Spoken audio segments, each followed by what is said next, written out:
प्रिय छात्रों नमस्कार। हम इस वीडियो में समझने वाले हैं क्लास 10 साइंस का एक छोटा सा टॉपिक जो कि बोर्ड परीक्षा के लिए इम्पोर्टेंट होता है और 2 मार्क्स का वो पूछ लेता है। तो हमारा टॉपिक है आज का रासायनिक समीकरण लिखने की विधि। यानी कि अगर कोई रसायन शास्त्र के अंतर्गत अगर आपको एक समीकरण दिया रहता है तो उसको लिखने की कौन कौन सी विधि होती है ये आपसे पूछ लेता है और ये इम्पोर्टेंट क्वेश्चन है। ये जो हमारा प्लेलिस्ट है एसीपी क्लासेज विद साइंस का, इसमें आपको जितने भी टॉपिक पढ़ाए जाते हैं वो एग्ज़ाम से रिलेटेड पढ़ाए जाते हैं जो कि एग्ज़ाम में आने वाले ही होते हैं। तो आप लोग हमारे प्लेलिस्ट पे जाकर ACP classes class 10 VVI question को देख सकते हैं वहाँ पे। तो देखिए, सबसे पहले मैं इस वीडियो में बताने वाला आपको, इस टॉपिक को समझने से पहले आपको रासायनिक समीकरण किसे कहा जाता है। ठीक है, रासायनिक समीकरण जब हम आपको समझा देंगे उसके बाद हम समझाएंगे कि एक समीकरण को कैसे लिखा जाता है। तो आइए सबसे पहले हम लोग समझते हैं कि रासायनिक समीकरण किसे कहते हैं। हमने यहाँ पे लिख लिया रासायनिक समीकरण। तो इसका परिभाषा होता है सूत्र और संकेत के माध्यम से किसी रासायनिक अभिक्रिया का संक्षिप्त रूप यानी कि छोटा रूप प्रदर्शित करना रासायनिक समीकरण कहलाता है। तो अभी आपको ये समझना बाकी है कि सूत्र किसे कहा जाता है और संकेत किसे कहा जाता है। जैसे यहाँ पर 2 एग्जाम्पल आप लोग देख रहे हैं। यहाँ पर देखिए सी मतलब होता है कार्बन, तो एक कार्बन का संकेत हुआ। जैसे O2 यानी कि O से क्या होता है हमारा ऑक्सीजन हुआ और CO2 मतलब कार्बन डाइऑक्साइड। ये एक प्रकार का सूत्र हुआ। किसका सूत्र हुआ? तो कार्बन डाइऑक्साइड का। O2 क्या हुआ? ऑक्सीजन संकेत हो गया। C मतलब कार्बन होता है, Na मतलब सोडियम होता है, Cl मतलब क्लोरीन होता है, NaCl मतलब होता है सोडियम क्लोराइड। यानी कि सूत्र ये हो गया और संकेत ये।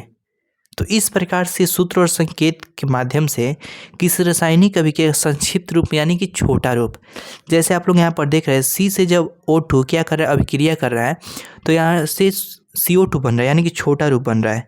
उसी प्रकार NaCl से जब अभिक्रिया कर रहा है तो NaCl बन रहा है, तो ये छोटा रूप हुआ। तो वही रासायनिक समीकरण होता है कि यानी कि 2 चीज़ या 3 चीज़ अभिक्रिया करके एक छोटा रूप क्या करते हैं प्रदर्शित करते हैं, तो उसे हम लोग रासायनिक समीकरण कहते हैं। अब देखिए, जैसे यहाँ पर एक समीकरण आपको दे देगा, परीक्षा में किस प्रकार से पूछेगा मैं आपको बताता हूँ, या ये नहीं देकर डायरेक्ट ये पूछ सकता है। तो दे देगा एक रासायनिक समीकरण और उसको बोल देगा आपको कि इसको लिखने की विधि क्या होती है। उस विधि का क्या करें आप लोग वर्णन करें। इस परिभाषा को उस पर नहीं लिखना है, सिर्फ क्या करना है इस समीकरण को लिखकर एक ऊपर वाला नीचे वाला कोई भी आपको समीकरण जो भी याद हो उसको लिखने के बाद उसकी विधि को आप लोग क्या कर लेना है लिख देना है। तो आइए वो विधि को हम समझते हैं कौन कौन सी विधि है। तो यहाँ पे हम लोग पहला विधि देखते हैं। तो देखिए, एक बात मैं आपको और बता देता हूँ कि इधर का जो बाईं ओर यानी कि लेफ्ट साइड का जो भी संकेत होता है या जो भी सूत्र रहता है उसको हम लोग अभिकारक कहते हैं, और तीर के चिन्ह के राइट साइड में जो भी सूत्र होता है संकेत होता है उसको प्रतिफल कहते हैं। तो हमारा पहला विधि बोलता है कि अभिकारक के, तो अभिकारक ये हो गया, तो अभिकारक के सूत्र और संकेत को दाईं ओर लिखा जाता है। किस ओर? दाईं ओर, यानी कि लेफ्ट साइड आप लोग बोल सकते हैं। तो पहला विधि ये हो गया।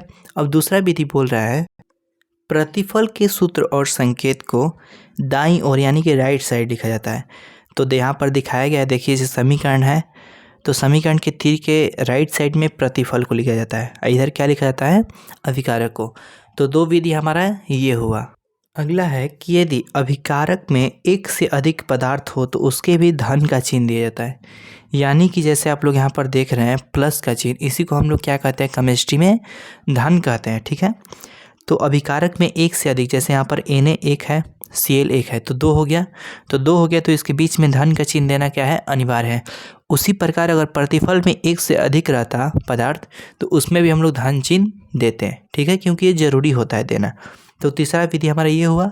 अब चौथे विधि की ओर देखते हैं हम लोग। अगला विधि है कि यदि प्रतिफल में एक से अधिक पदार्थ हो तो उसके बीच धन का चिन्ह दिया जाता है। अभी मैंने ऊपर ही बताया आप लोगों को कि यदि अभिकारक में एक से अधिक होता है तो उसके बीच भी क्या दिया जाता है धन का चिन्ह दिया जाता है, और प्रतिफल में एक से अधिक पदार्थ होता है तो उसके बीच में भी धन का चिन्ह दिया जाता है। और एक अंतिम और लास्ट विधि है हम लोग का, वो भी देख लेते हैं। अभिकारक तथा प्रतिफल के बीच तीर का चिन्ह दिया जाता है जो कि अभिक्रिया की क्या बताता है, दिशा को बताता है। अब कैसे, तो आइए हम लोग ऊपर एक बार पांचों को समझ लेते हैं इस बारी बारी से करके। तो पहला है हम लोग का अभिकारक के सूत्र और संकेत को किसके तरफ लिखा जाता है, दाईं तरफ यानी कि लेफ्ट साइड। उसके बाद अगला है कि प्रतिफल के सूत्र और संकेत को किसके तरफ लिखा जाता है, राइट साइड यानी कि बाईं ओर। ठीक है। 3 नंबर है यदि अभिकारक में एक से अधिक पदार्थ हो तो उसके बीच धन का चिन्ह दिया जाता है।